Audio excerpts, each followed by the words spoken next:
Tuhan. Pada kesempatan kali ini, dalam situasi seperti ini, biarlah kita selalu tetap memuji dan menyembah nama Tuhan, meskipun kita berjumpa melalui online, tapi tidak mengurangi rasa penyembahan kita terhadap Tuhan. Dimanapun kita berada, mau itu di gereja, mau itu di rumah, dimanapun, kita harus yakin bahwa hadirat Tuhan selalu ada di setiap kita. Kita sama-sama naikkan pujian Saat Indah.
mengasihi setiap kami.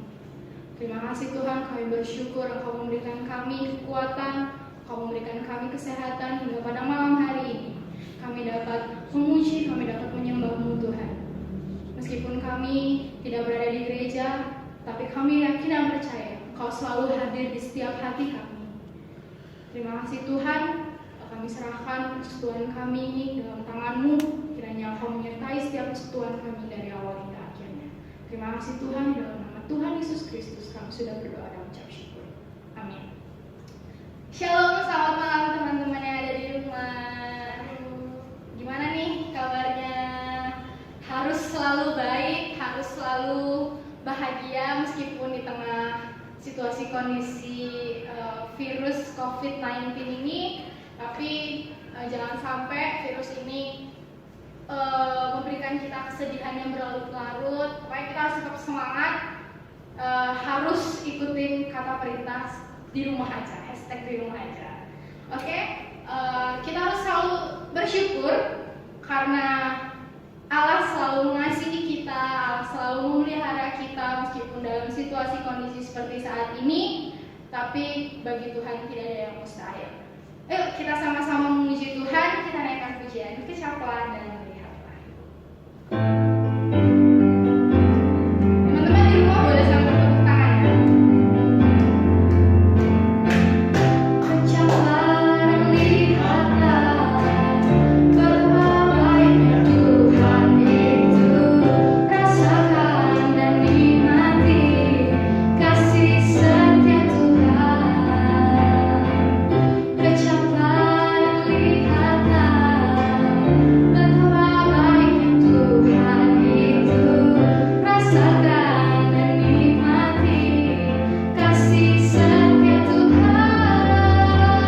Syukur bagimu Tuhan, selamat bagimu Tuhan, Allah yang mengasihiku, Allah yang memeliharaku.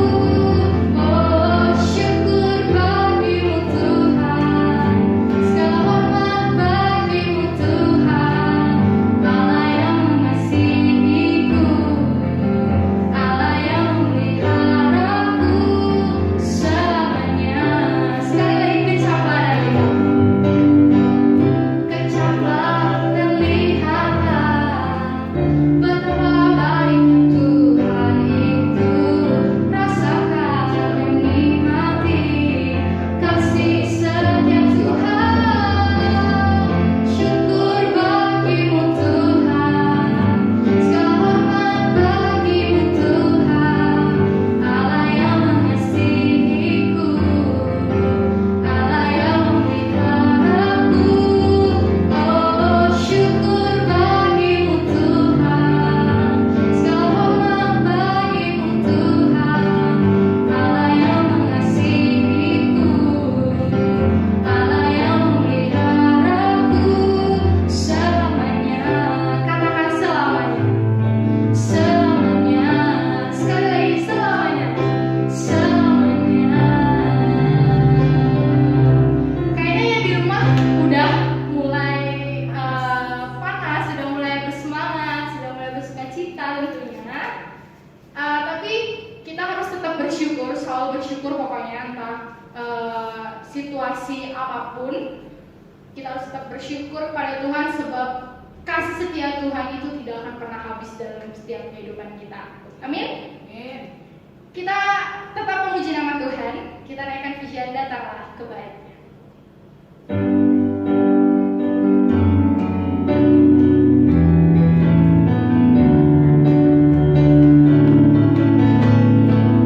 Datanglah kebaikannya dengan hati bersyukur ke dalam pelatarannya, dengan hati bersuka rasakan dan lihatlah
disampaikan oleh Pendeta Ferdinaso.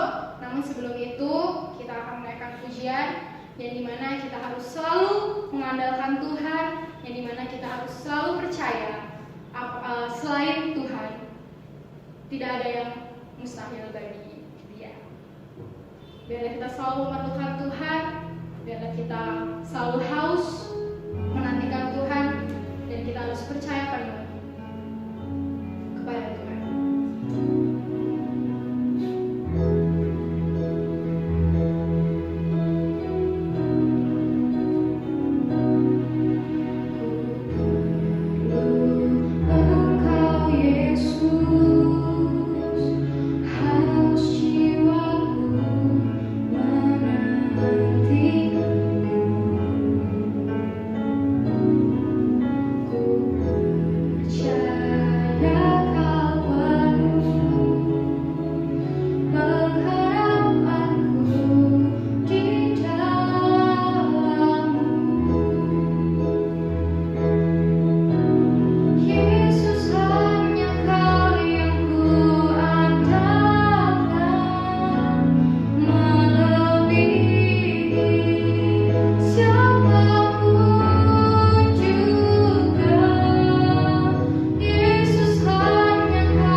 Ya, mari kita berdoa. Kami menaikkan syukur kepadamu ya Tuhan, oleh karena di dalam keadaan yang sangat terbatas saat ini, Kau masih memberikan kami untuk kesempatan untuk bersekutu secara daring, secara online di rumah masing-masing. Tetapi kami percaya bahwa tempat dan jarak tidak menghalangi kami untuk menikmati akan berkat-berkat Tuhan di dalam hidup kami. Dan kami percaya bahwa Tuhan akan senantiasa hadir di tengah-tengah kami, di mana 2-3 orang berkumpul, di sana Tuhan hadir bersama dengan kami. Dan saat ini kami akan belajar sebagian dari firman Tuhan. Kami mohon Tuhan terangi hati kami agar melalui firman Tuhan yang kami renungkan bersama-sama boleh membawa kami lebih bertumbuh ke arah yang lebih baik lagi, bertumbuh menjadi serupa dengan Kristus di dalam hidup kami. Berkati hamba-Mu yang akan menyampaikan firman Tuhan, dan berkati teman-teman kami sekalian, baik yang ada di tempat ini maupun yang ada di rumah mereka masing-masing. Di dalam nama Yesus kami berdoa. Amin. Ya, selamat malam teman-teman yang dikasihi di dalam Tuhan, yang ada di rumah dan juga yang ada di sini. Hari ini kita akan bersama-sama membaca firman Tuhan dari Matius pasal yang keempat. Matius pasal yang keempat, ayat 1 sampai ayatnya yang ke-11. Saya akan membacakannya kepada setiap kita. Percobaan di padang gurun. Maka Yesus dibawa oleh Roh ke padang gurun untuk dicobai iblis. Dan setelah berpuasa 40 hari dan 40 malam, akhirnya laparlah Yesus. Lalu datanglah si pencoba itu dan berkata kepadanya, "Jika engkau anak Allah, perintahkanlah supaya batu-batu ini menjadi roti." Tetapi Yesus menjawab, "Ada tertulis, manusia hidup bukan dari roti saja, tetapi dari setiap firman yang keluar dari mulut Allah." Kemudian iblis membawanya ke kota suci dan menempatkan dia di bubungan banyak Allah, lalu berkata kepadanya, "Jika engkau anak Allah, jatuhkanlah dirimu ke bawah, sebab ada tertulis mengenai engkau, Ia akan memerintahkan malaikat-malaikatnya, dan mereka akan menatang engkau di atas tangannya, supaya kakimu jangan teratup kepada batu." Yesus berkata kepadanya, "Ada pula tertulis, janganlah engkau mencobai Tuhan Allahmu." Dan iblis membawanya pula ke atas gunung yang sangat tinggi dan memperlihatkan kepadanya semua kerajaan dunia dengan kemegahannya, dan berkata kepadanya, "Semua itu akan kuberikan kepadamu jika engkau sujud menyembah aku." Maka berkatalah Yesus kepadanya, "Kenyanglah iblis, sebab ada tertulis, engkau harus menyembah Tuhan Allahmu, hanya kepada Dia saja engkau berbakti."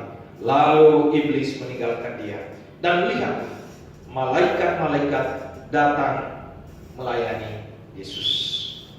Teman-teman, bagaimana pengalamannya selama mengalami atau menikmati masa-masa karantina di masa-masa COVID-19 ini? Menyenangkan atau tidak menyenangkan? Ada senangnya, ada sedihnya. Dan kalau boleh tahu, apakah cobaan terberat selama ada di rumah, belajar di rumah, ibadah di rumah? Kira-kira apa cobaan terberat yang saudara hadapi di sana?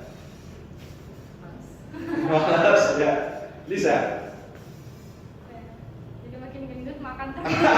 Itu cobaan terberat ya, makin gendut makan terus, kurang gerak begitu ya.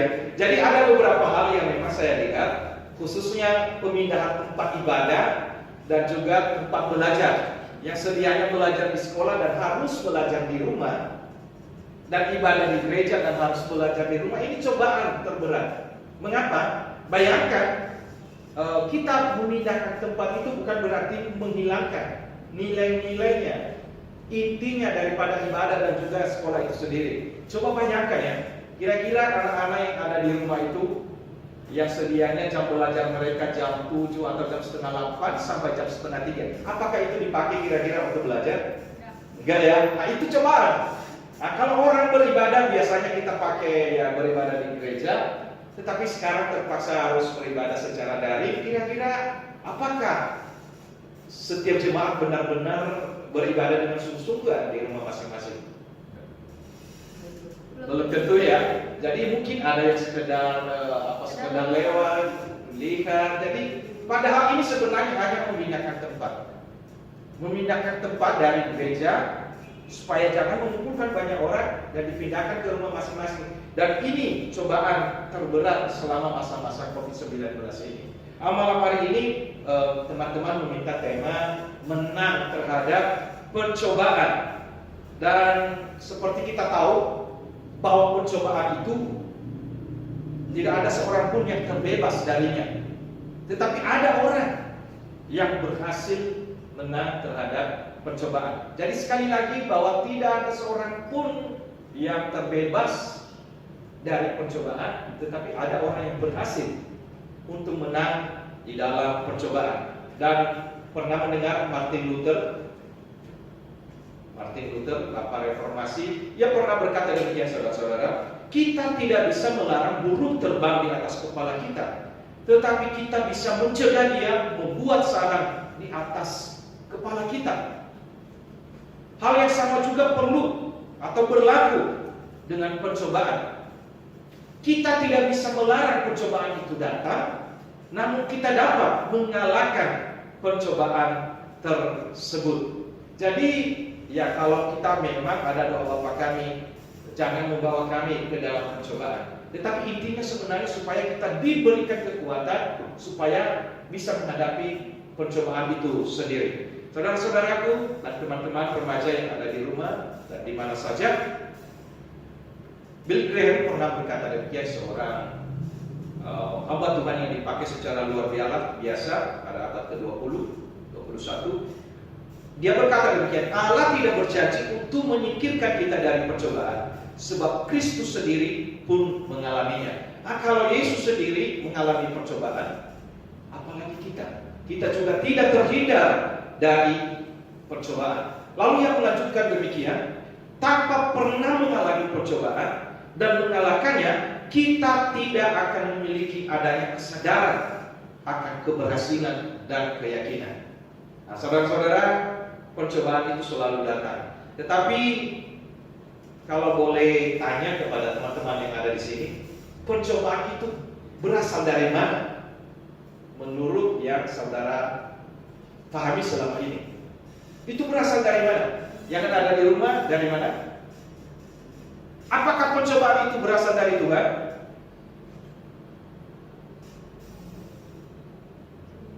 Bisa jadi pencobaan dari Tuhan. Bisa? Oke.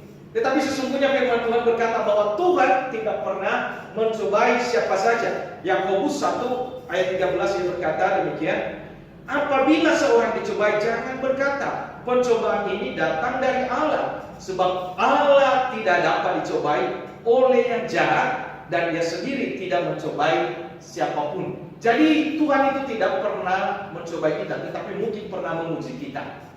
Beda ya mencobai dengan menguji. Apa bedanya mencobai dengan menguji? Meli, kira-kira apa bedanya? Iseng gitu ya. Kalau menguji? Melihat kesungguhan dan kesungguhan. Yang ada di rumah siapa yang tahu? Ya, beda ya. Percobaan atau mencoba itu dengan menguji itu beda. Mencoba itu motivasinya untuk menjatuhkan. Tetapi kalau menguji itu tujuannya apa? Tujuan kebaikan, melihat sebagaimana dia mampu melewati daripada ujian itu. Sama seperti kalau kita masuk sekolah, ya kalau mau naik kelas kita harus menghadapi, melewati ujian. Nah, itu kadang-kadang Tuhan izinkan. Tuhan kadang-kadang menguji kita supaya kita naik level, naik kelas. Tetapi kalau mencobai, iblis itu tidak senang kalau dia melihat seseorang berhasil, apalagi berhasil di dalam mengikut Tuhan. Jadi Tuhan tidak pernah mencobai siapa saja. Lalu kalau demikian, menurut saudara dari mana datangnya percobaan itu kalau bukan dari Tuhan? Dari iblis. Meli setuju? Iya, dari iblis. Ya kasihan sekali ya jadi iblis ya. Apa-apa gitu selalu yang disalahkan iblis. Tapi memang benar, pencobaan itu salah satunya berasal dari iblis ya. Iblis itu di dalam Efesus pasal yang ke-6 ayat 10 sampai ayat 12 berkata demikian. Akhirnya hendaklah kamu kuat di dalam Tuhan, di dalam kekuatan kuasanya. Kenakanlah seluruh perlengkapan senjata Allah, supaya kamu dapat bertahan melawan tipu muslihat iblis. Karena perjuangan kita bukanlah melawan darah daging, tetapi melawan pemerintah-pemerintah, melawan penguasa-penguasa, melawan penghulu-penghulu dunia yang gelap ini, melawan roh-roh jahat di udara. Jadi memang benar, iblis itu selalu berkeliling seperti singa yang mengaum-ngaum untuk mencobai siapa saja yang ingin ditelannya, termasuk saudara dan saya, termasuk orang-orang yang percaya kepada Tuhan. Jangan berpikir, oh aku anak Tuhan tidak akan dicobai. Justru semakin dekat kepada Tuhan, kita akan semakin menghadapi pencobaan dari iblis. Jadi jangan bangga dulu, oh aku anak Tuhan. Tidak. Kadang-kadang iblis justru semakin menyerang kita ketika kita semakin mendekatkan diri kepada Tuhan. Itu sumber percobaan itu dari iblis. Tetapi ada sumber yang lain. Kira-kira dari mana? Selain dari iblis itu, misalnya kamu mencuri, oh apakah itu pekerjaan iblis juga? Membunuh orang, apakah itu juga pekerjaan iblis? Ayo, siapa yang ada di rumah bisa menjawab? Dari diri kita sendiri, benar ya. Jadi pencobaan itu bukan hanya dari iblis, tetapi juga karena keinginan daging kita. Ya, dari diri kita sendiri. Yakobus 1:14 berkata demikian. Tetapi tiap-tiap orang dicobai oleh keinginannya sendiri, karena ia diseret dan dipikat olehnya. Dan apabila keinginan itu telah dibuahi, ia melahirkan dosa. Apabila dosa itu sudah datang, ia melahirkan maut. Jadi ya memang iblis itu merupakan sumber percobaan, tetapi diri sendiri juga, keinginan daging kita ini juga merupakan sumber pencobaan di dalam hidup kita. Saudara-saudaraku, teman-teman remaja, pemuda yang ada di rumah,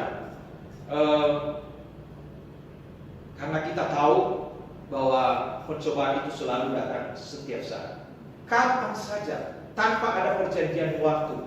Ya, itu ibarat tamu yang tadi undang, ia datang tanpa perjanjian. Oleh sebab itu kita harus berani mengalahkan percobaan itu, harus menang terhadap percobaan itu. Kalau kita melihat di dalam bacaan kita tadi, ada beberapa sarana dulu yang perlu kita perhatikan yang sering digunakan oleh iblis untuk mencobai seseorang. Yang pertama adalah keinginan daging kita. Ya, keinginan daging kita. Di dalam ayat yang kedua dan ketiga berbunyi demikian. Dan setelah berpuasa 40 hari dan 40 malam, akhirnya laparlah Yesus. Lalu datanglah pencobaan itu dan berkata kepadanya, jika engkau anak Allah, perintahkanlah supaya batu-batu ini menjadi roti. Apa yang digunakan oleh iblis di sini adalah keinginan daging. Keinginan daging seperti apa? Yaitu roti. Ia tahu bahwa Yesus di dalam bagian ini setelah menjalani puasa selama 40 hari, 40 malam, sebagai manusia Yesus pasti mengalami kelaparan. Dan di sini iblis tahu kelemahan-kelemahan kita, dan dia mendatangi Yesus sedang berkata, Yesus, bukankah engkau anak Allah? Karena engkau anak Allah, jadikanlah batu-batu ini menjadi roti. Karena dia tahu bahwa Yesus pasti begitu lapar. Dan kadang-kadang kalau orang sudah lapar itu sudah tidak ingat apa-apa. Benar gak? Siapa kisah di dalam Alkitab? Karena lapar itu ia menjual harga yang berharga di dalam dirinya. Ya, siapa? Yo, menjual hak kesulungannya siapa? Esau. Ya, Esau. Jadi ia tidak berguna, sudah merasa tidak berguna hak kesulungan ini. Ketika adanya berkata, oke, aku akan memberikan kamu kacang merah ini, tetapi ingat, jual dulu hak kesulunganmu itu. Nah, kalau orang sudah lapar itu, kalau perutnya keroncongan itu sudah tidak ingat apa-apa. Makanya teman-teman, banyak orang yang menjual diri, banyak orang yang menjual imannya karena hanya masalah kedagingan ini. Kenapa? Kalau sudah tidak ada kebutuhan, bagi mereka itu sudah tidak ada alasan untuk hidup. Tetapi itu salah benar.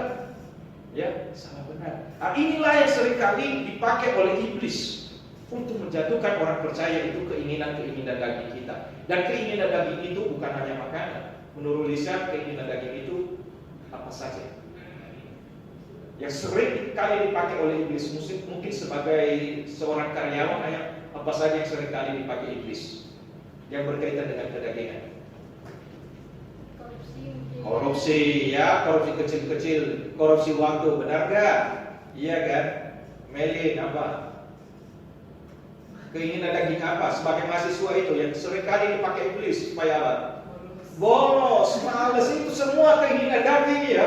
Jadi apalagi masa-masa corona ini ada banyak alasan. Aduh, udah besok kan tidak ada kuliah, besok kan tidak ada sekolah, jadi kita harus tidur sampai larut malam, ya kan?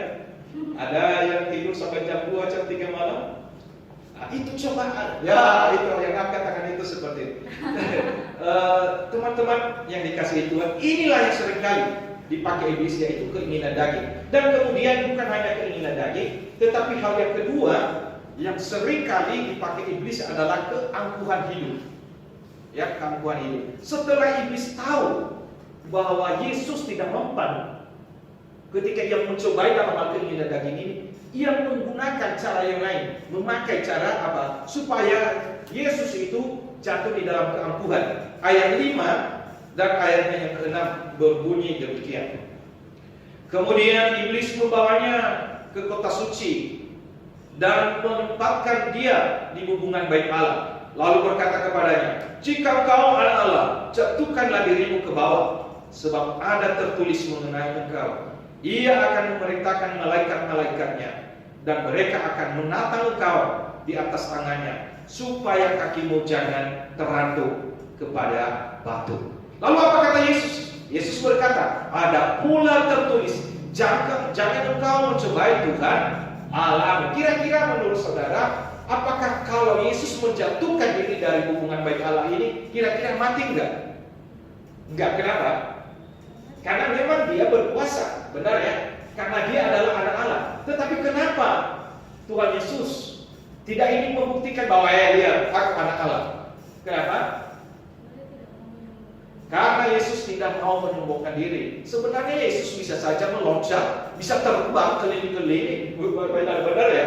Ya, lihat iblis, aku bisa keliling-keliling. Tetapi Yesus ini sungguh memiliki kerendahan hati yang begitu luar biasa. Dan manusia itu kadang-kadang jatuh karena keangkuhan hidup. Tidak jatuh karena keinginan daging, makanan, dan hawa nafsu, tetapi mungkin jatuh karena kesombongan. Dan ingat, malaikat yang jatuh itu, yang jadi iblis itu karena keangkuhan hidup. Manusia pertama yang jatuh di dalam dosa itu juga jatuh karena keangkuhan hidup. Kenapa? Ketika iblis berkata, "Adam dan Hawa, kalau engkau memakan buah ini, justru engkau sama seperti Allah." Siapa tidak senang menjadi seorang Allah? Nah, itu keangkuhan, itu kesombongan. Begitu juga kejatuhan Babel. Mereka mendirikan menara yang tinggi. Itu sebenarnya motivasinya apa? Keangkuhan. Mari kita mendirikan menara yang tinggi gitu ya. Mari kita buktikan bahwa kita mampu. Nah, kita juga kadang-kadang jatuh di dalam dosa, kesombongan, keangkuhan hidup. Gak usah jauh-jauh di tempat kerja. Di gereja bisa tidak ada keangkuhan, kesombongan. Misalnya dalam hal apa? Pelayanan. Lihat suaraku ini gimana? Bagus. Lihat, kalau aku gak ada gimana? Bisa jalan enggak ibadah daring malam ini? Nah, iya kan? Iya. Coba kalau tidak ada yang syuting ini, bisa enggak jalan? Enggak. Nah, coba kalau aku tidak ada. Ya, kita kadang-kadang tidak terasa ya. Merasa paling berjasa, dan tetapi itu sebenarnya cara-cara iblis untuk menjatuhkan kita. Kita merasa sombong dan angkuh, tetapi Yesus tidak mau menyombongkan diri. Nah, ini sarana yang dipakai iblis. Dan kemudian yang sering kali dipakai iblis juga sama seperti di dalam bagian ini adalah kekuasaan. Kekuasaan. Tadi yang pertama apa? Keinginan daging. Yang kedua apa? Keangkuhan. Dan yang ketiga adalah kekuasaan.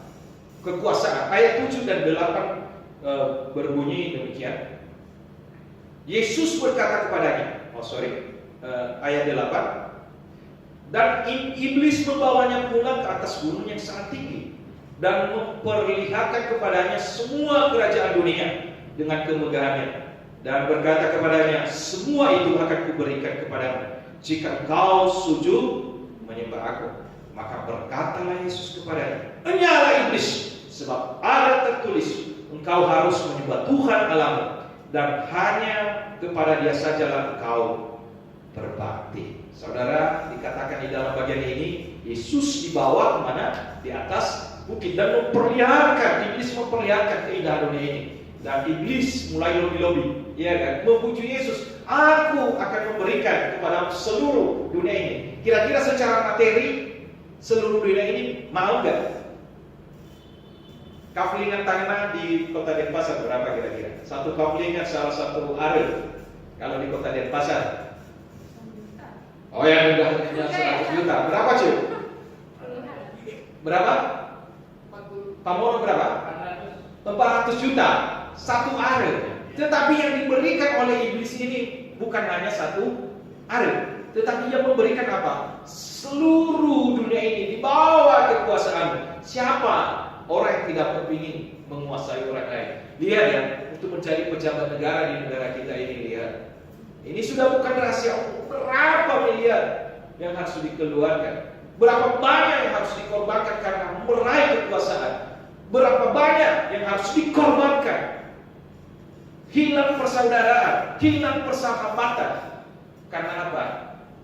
Untuk jabatan. Bahkan tidak sedikit orang yang menjual imannya. Karena apa? Hanya karena mencari jabatan, kekuasaan. Nanti 10 tahun lagi kita tahu anak ini dulu yang rajin beribadah itu kok dia tiba-tiba sudah jadi sebelah begitu ya. Itu bukan rahasia umum. Kenapa? Karena kekuasaan. Dan inilah yang perlu kita waspadai saudara-saudara sekalian, keinginan daging, apa lagi? Keangkuhan hidup dan kekuasaan. Lalu bagaimana caranya mengatasinya? Cara yang dipakai oleh Tuhan Yesus setidaknya ada beberapa hal, 3 hal. Yang pertama adalah harus taat kepada pimpinan Roh Kudus. Ayat yang pertama berkata demikian. Maka Yesus dibawa oleh siapa? Oleh Roh ke padang gurun untuk dicobai iblis. Sebagai manusia, ya, Yesus juga tidak boleh mengandalkan pengertiannya sendiri, tetapi ia harus taat sepenuhnya kepada Roh Kudus. Demikian juga dengan orang percaya. Karena Tuhan mengutus Roh Kudus itu untuk apa? Membimbing kita, ya, membimbing, menolong kita supaya apa? Tidak mengandalkan pengertian kita sendiri. Supaya ketika ada pencobaan, biarlah Roh Kudus itu memberikan penerangan kepada setiap kita, sehingga kita tidak jatuh di dalam percobaan. Ketika ada percobaan, ketika saudara ada di dalam kamar, lalu mohon pertolongan Roh Kudus. Janganlah biarkan percobaan ini mengganggu kehidupan saya. Ketika ada percobaan di tempat kerja, biarlah Roh Kudus mengendalikan hati dan pikiran kita. Di kampus, ada cobaan dari kampus, banyak ya. Dan biarlah Roh Kudus. Yesus naik ke surga. Dia tidak membiarkan kita sendirian, tetapi dia apa? Mengutus Roh Kudus itu menolong kita. Dan inilah awal kemenangan daripada Yesus itu, dikatakan Roh Kudus memimpinnya kepada guru. Dan saya yakin dia juga, Roh Kudus itu yang memberikan dia kekuatan ketika dia berani menghadapi si iblis itu. Dan yang kedua adalah memprioritaskan hal yang bernilai atau hal-hal yang bersifat kekal. Apa yang dikatakan oleh firman Tuhan di dalam ayat yang ketiga dan keempat. Lalu datang si pencoba itu dan berkata kepadanya, jika engkau anak Allah, perintahkanlah supaya batu-batu ini menjadi roti. Tetapi Yesus menjawab, ada tertulis, manusia hidup bukan dari roti saja, tetapi dari apa? Setiap firman yang keluar dari mulut Allah. Roti penting gak? Penting. Nasi penting gak? Penting. Baju penting gak? Penting. Jabatan penting? Penting. Semua penting. Tetapi saudara yang dikasih dalam Tuhan, itu semuanya fana. Yang terpenting di dalam hidup kita ini adalah hal kekekalan. Makanya ada firman Tuhan yang lain berkata demikian, carilah dahulu kerajaan Allah dan kebenarannya, maka semuanya itu akan ditambahkan kepadamu. Dan inilah yang Yesus ajarkan kepada kita. Dia tahu bahwa dia membutuhkan roti, tetapi dia berkata ada yang lebih penting daripada roti, yaitu firman Allah. Saya percaya kita membutuhkan yang lain, kita membutuhkan uang, teman-teman yang dikasihi Tuhan. Tetapi jangan lupa bahwa firman Allah itu hal harta tetap, yang bersifat kekal di dalam hidup kita. Sebab itu carilah kerajaan Allah terlebih dahulu, maka Tuhan akan menambahkannya kepadamu. Itulah yang diajarkan oleh Tuhan Yesus, yaitu apa? Lebih memprioritaskan hal-hal yang bersifat kekekalan. Dan yang kedua, apa yang diajarkan oleh Tuhan Yesus? Tadi yang pertama taat kepada Roh Kudus, yang kedua memprioritaskan hal yang lebih bernilai atau bersifat kekal, dan yang terakhir cara Yesus menghadapi iblis adalah hidup di dalam firman. Kita perhatikan ketika iblis itu mencobai Tuhan Yesus, tidak jarang juga iblis itu mengutip-ngutip firman. Hebat ya. Dia bilang ada tertulis. Bisa-bisa anak-anak remaja pemuda kalah sama iblis. Iya kan, mengutip firman. Tapi ingat, kalau iblis bisa mengutip firman tetapi dia tidak melakukan, Yesus juga menjawab dengan firman. Lihat di dalam ayat yang keempat, ayat 7 dan 10, Yesus selalu menggunakan firman Allah untuk melawan iblis, dan dia berkata, ada tertulis. Sebenarnya kuncinya, teman-teman yang dikasihi dalam Tuhan, ketika ada pencobaan itu datang di dalam hidup kita, jangan lupa mengandalkan firman Tuhan, karena inilah jawaban hidup kita, firman Allah. Inilah yang memberikan kita pengertian, inilah yang memberikan kita kekuatan di dalam menghadapi pencobaan hidup ini. Dan inilah yang dipakai oleh Tuhan Yesus sebagai anak Allah, yang menggunakan firman itu sebagai senjata untuk menghadapi pencobaan itu. Jadi ada 3 hal atau 3 cara supaya menang terhadap pencobaan ini. Yang pertama apa? Harus taat kepada pimpinan Roh Kudus. Yang kedua, selalu memprioritaskan hal-hal yang bersifat kekal. Dan yang ketiga, hidup di dalam firman. Saya yakin dan percaya kalau teman-teman di rumah belajar firman Tuhan, bukan hanya sekedar mengutip seperti iblis, tetapi mempraktekkan di dalam hidup saudara, saya yakin saudara dan saya, kita semua akan menang terhadap pencobaan. Mari kita berdoa.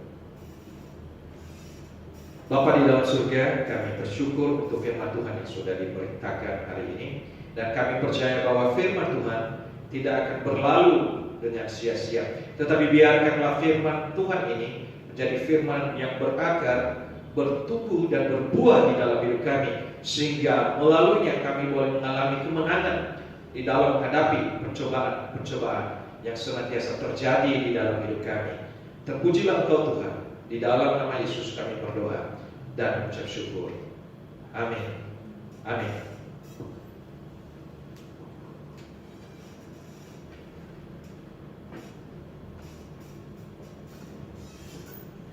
Oke, selanjutnya kita akan memberikan persembahan untuk teman-teman yang di rumah.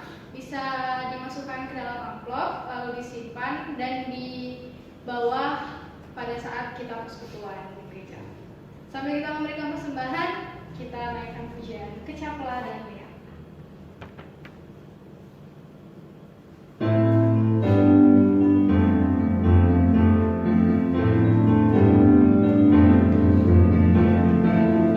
Kecaplah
kami berada. Dan pada saat ini kami memberikan yang terbaik untukmu, kiranya Engkau berkati setiap persembahan yang kami berikan agar berguna untuk kemuliaan bagi nama-Mu. Terima kasih Tuhan, dalam nama Tuhan Yesus Kristus kami sudah berdoa dan mengucap syukur. Amin. Sebelum kita mengakhiri persekutuan kita pada malam hari ini, kita akan menaikkan pujian. Biarlah melalui pujian ini juga kita belajar untuk sama-sama selalu berdoa. Kita serahkan situasi kondisi saat ini untuk negara kita Indonesia, bahkan di seluruh dunia yang sedang khawatir pada saat ini atas terjadinya virus. Biarlah kita sama-sama bersatu hati, kita berdoa agar Tuhan segera memulihkan kondisi bangsa kita dan seluruh dunia. Biarlah kita juga bisa melakukan setiap aktivitas kita sehari-hari dengan baik lagi. Kita naikkan pujian, pulihkan negeri kami. Lalu kita akan naikkan nanti pujian doa kami.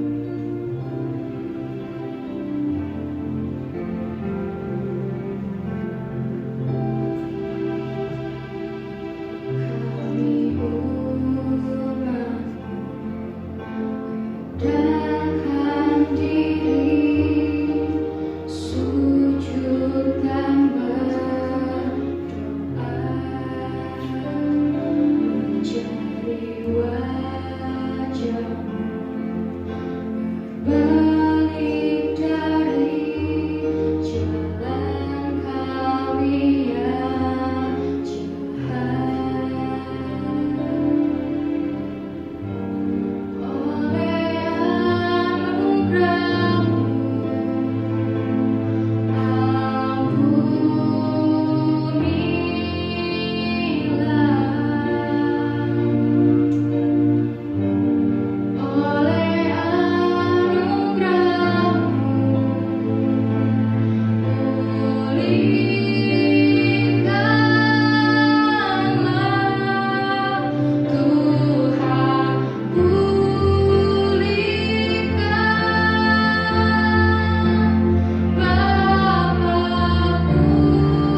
kita berdoa bersama-sama. Bapa kami yang di dalam surga, pada malam hari ini kami bersama-sama bersyukur untuk kasih dan pemeliharaan Tuhan di dalam hidup kami hingga saat ini, khususnya di masa-masa wabah virus corona yang telah melanda dunia kami, bahkan negeri kami saat ini. Kami secara manusia tidak berdaya dan tidak tahu harus berbuat apa-apa. Tetapi kami percaya bahwa Tuhan punya rencana yang indah di dalam kehidupan kami. Oleh sebab itu, apapun yang terjadi, biarlah kami senantiasa memandang kepada Tuhan. Dan kami rindu bahwa masa-masa yang sulit ini membawa kami untuk lebih mengintrospeksi diri, lebih mendekatkan diri kepada Tuhan. Dan kami berdoa untuk para pemerintah kami, supaya diberikan hikmat, agar apapun keputusan yang mereka ambil sungguh-sungguh boleh menjadi keputusan yang bijaksana, yang boleh membawa pemulihan bagi bangsa ini. Dan kami serahkan di dalam tangan untuk setiap rakyat Indonesia, boleh mendukung setiap kebijakan-kebijakan ini, supaya badai yang besar ini boleh cepat berlalu dari negeri kami, sehingga kami boleh menyaksikan karya Tuhan yang ajaib di dalam hidup kami. Tuhan, kami serahkan di dalam tangan-Mu gereja kami di sini. Tuhan, berkati setiap komisi yang ada, komisi sekolah minggu, remaja, pemuda, ibadah umum, komisi wanita, dan setiap yang ada, supaya melalui pelayanan-pelayanan yang ada di gereja ini sungguh-sungguh boleh menjadi Allah di tangan Tuhan, untuk menjadi agen pembangunan kerajaan Allah di tengah-tengah dunia ini.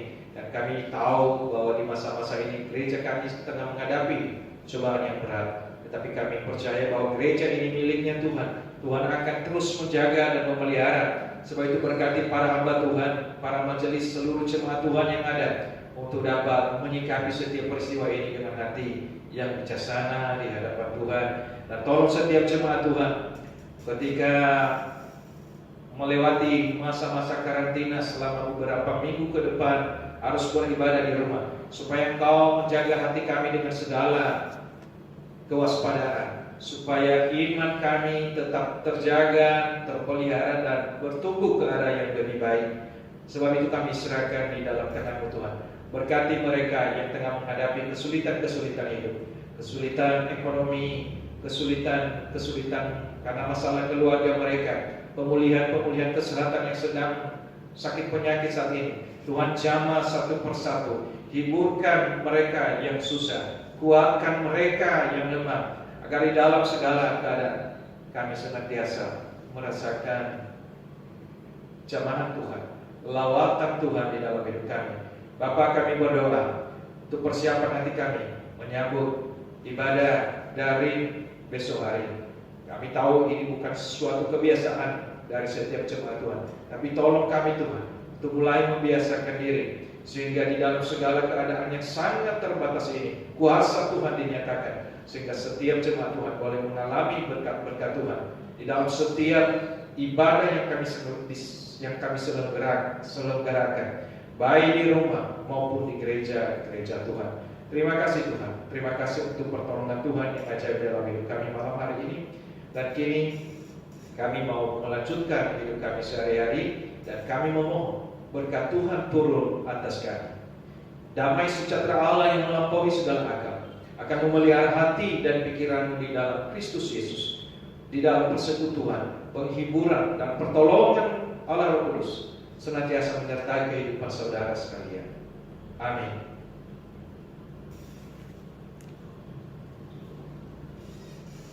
Untuk teman-teman yang di rumah, pengumuman minggu Sabtu depan kita akan melaksanakan persekutuan seperti ini lagi.